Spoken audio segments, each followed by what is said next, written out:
प्रतिष्ठित बाग पार्क में संत श्री आसाराम जी आश्रम ट्रस्ट के तत्वाधान में आयोजित 14 फरवरी को मातृ पितृ पूजन दिवस के अवसर पर आयोजित इस विहंगम कार्यक्रम में उपस्थित सभी प्रयागराज और दूर दराज से पधारे सभी श्रेष्ठ जन, सभी मातृ पितृ और सभी उनके बच्चे, भैया और बहन, उपस्थित सभी सम्मानित बहनों भाइयों, मैं आज के इस अवसर पर आप सबको हृदय से अपनी शुभकामनाएं देता हूं, बधाई देता हूं। और जिस भाव के साथ संत श्री आसाराम जी के विचारों को आत्मसात करते हुए मातृ पितृ पूजन का कार्यक्रम आयोजित हुआ है, ये वास्तव में भारत की सनातन संस्कृति का यही भाव रहा है। लेकिन पाश्चात्य संस्कृति के कारण अपने देश के अंदर भी कुछ कुल संस्कृतियों ने अपना डेरा जमा लिया था, लेकिन धीरे धीरे समाज एक बार पुनः अपने उस सनातन विचार की ओर वापस आ रहा है, क्योंकि भारत का जो जीवन शैली है, भारत का जो जीवन दर्शन है, भारत का जो विचार है, वो पूरी तरीके से प्रकृति सम्मत है। देश के पूज्य ऋषि मुनियों ने अपने शरीर को प्रयोगशाला बना करके जो अनेक अनुसंधान किया, उस अनुसंधान के आधार पर भारत की जीवन शैली बनी, जिसमें माता पिता का पूजन करना, उनकी सेवा करना, उनकी आज्ञा का पालन करना और साथ ही साथ प्रकृति की वंदना करना, ये मूल रूप से भारत की सनातन संस्कृति का एक ऐसा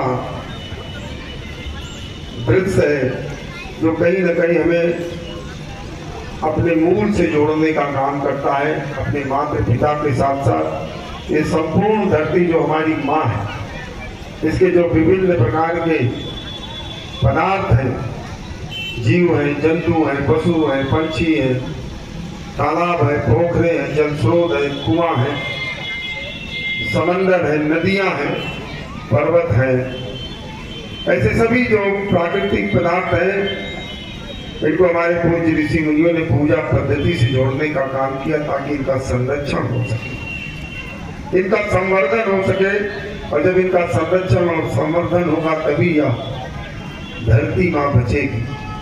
अब कल्पना करिए कि कितना विराट सोच हमारे पूज्य ऋषि मुनियों की रही, और यही कारण है कि हम लोग पीपल की भी पूजा करते हैं, हम नीम की पूजा करते हैं, बरगद की पूजा करते हैं, तुलसी मैया को अपने आंगन में सजा करके रखते हैं।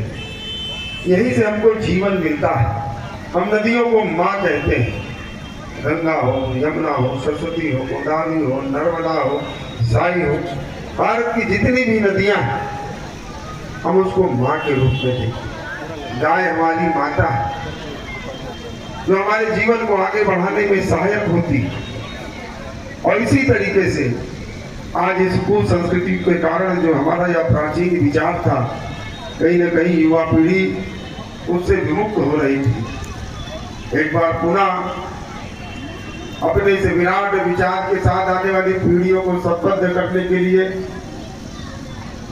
देश के अनेक संत महात्मा ऋषि मुनि अनथक प्रयास कर रहे। उन्हीं में से पूज्य संत श्री आसाराम जी महाराज भी और उनके अनुयायी लगातार भारत की इस महान संस्कृति को जन जन तक पहुंचाने के लिए ऐसे अनेक कार्यक्रमों का समर्थन संयोजन कर रहे हैं।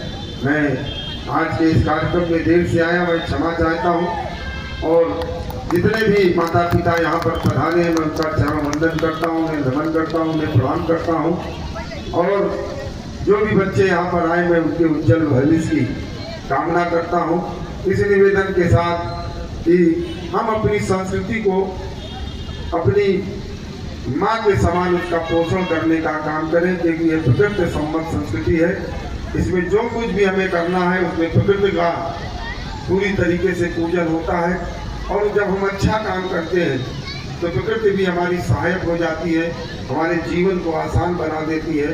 तो निश्चित रूप से आज उस भाव को इस कार्यक्रम के माध्यम से जन जन तक पहुंचाने का एक प्रयास हुआ है। मैं आप सबका हृदय से अभिनंदन करता हूं। प्रयागराज में पधारे अन्य जिलों और अन्य प्रदेशों से पधारे सभी सम्मानित बंधुओं का हृदय से स्वागत अभिनंदन करते हुए आप सबके प्रति कृतज्ञता ज्ञापित करता हूं। बहुत बहुत धन्यवाद।